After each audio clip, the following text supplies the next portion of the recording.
Il est 23 h ici à Paris. Bonsoir à tous et bienvenue sur France 24. Si vous nous rejoignez, vous êtes sur Paris Direct. À la une de l'actualité ce soir, le président russe Vladimir Poutine. Voilà pour les titres. Juste après ce journal, ça sera l'entretien. Christophe Boisbouvier et Marc Perelman reçoivent l'homme politique congolais Martin Fayulu. Le monde entre dans sa décennie la plus dangereuse depuis la Seconde Guerre mondiale. C'est ce qu'a déclaré le président russe Vladimir Poutine, qui s'exprimait à l'occasion d'un forum économique et diplomatique à Moscou.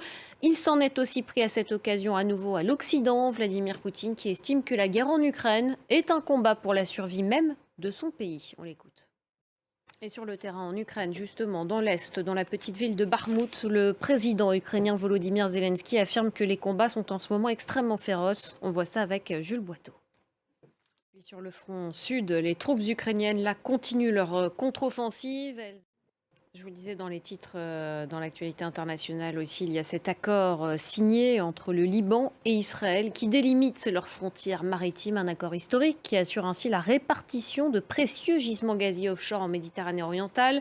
Les Israéliens y voient une forme de normalisation diplomatique de leurs relations avec leurs voisins du Nord.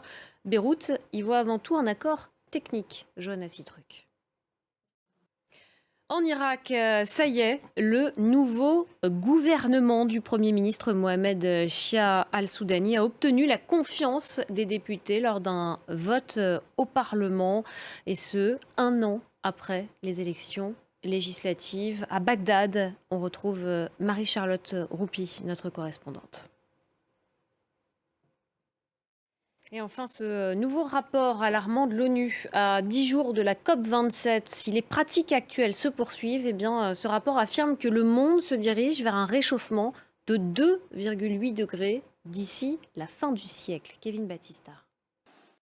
Aux États-Unis, à moins de 2 semaines maintenant des élections de mi-mandat, l'immigration, vous allez voir, est au cœur de la campagne. Alors que l'afflux de demandeurs d'asile à la frontière avec le Mexique atteint des records, les républicains évoquent une invasion. Le président américain Joe Biden se retrouve en première ligne face aux critiques. Laura Routeau.